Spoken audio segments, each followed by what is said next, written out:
Joining us right now for a Power Lunch exclusive is Jamie Hodari. He's co-founder and CEO of Industrious. I'm fascinated by this whole trend because, you know, we all know that there has been an overcapacity of retail for a long time.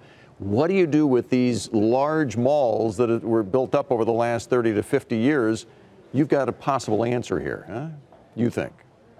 I mean, we think that the best sort of way to deliver a great day at work is not to sit at a desk, 8-9 hours a day. It's to move around to different types of spaces.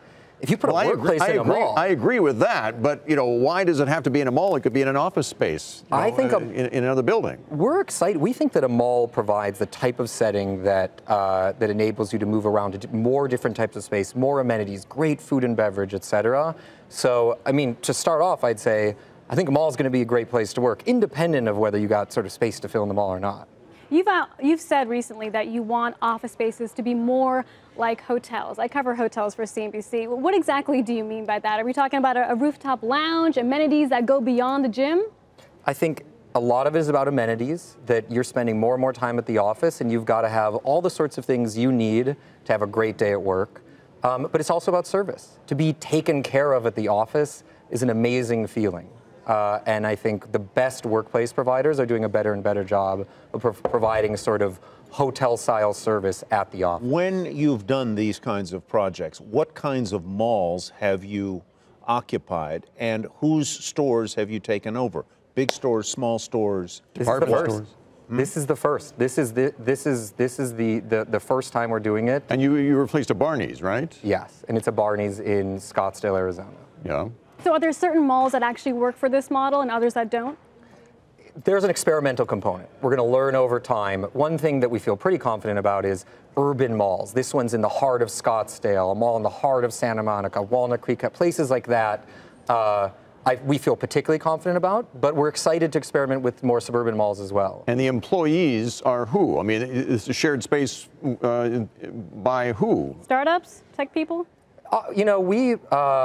The average age of a customer industrial is about 38 years. The average age of a company is 13 years. So it's definitely not all startups. So they're not startups, yeah. But it's all across the range of industries, from big Fortune 500s to, small, young companies. What do you provide for them? What do you do? What, is it just big tables with plug-ins where you can set up your laptop? What? Everybody has their own private office. So every company or their own suite of offices, but then they share a bunch of amenities. And that's, coffee bars, relaxation lounges, deep focus rooms where you don't have to worry about other people being around. Yeah, okay. What space wouldn't work? I mean, there are some malls around here where a JCPenney went out. That's a huge space. Yeah. That wouldn't work, I imagine. We have locations that would be as big as the biggest JCPenney's, but you need a lot of natural light. So the problem with that would be you could run into trouble if there wasn't enough sort of exposure. Barney's has light inside? Yeah, I think we found a way to create a really special work environment there that has actually a ton of access to the exterior. Sledgehammer does wonders. Yeah, demolition.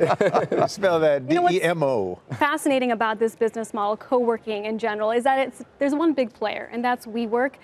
They're dominating the space, a $35 billion reported valuation, just got a cash injection from SoftBank, about $5 billion. So you're competing in a space with such a big giant.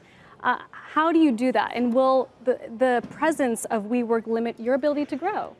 We love WeWork. I mean, we go to companies and we say, if you let us create your workplaces for you, we're going to deliver a better day at work for your employees than when you do it yourself. And anyone who's out in the market evangelizing for that transformation is our friend. And I think we see over and over again when we're in markets with WeWork, we do better. And so for the time being, I think, we're the premium provider in the market. We got to be out there with a great workplace product. And that's our focus, less on competition.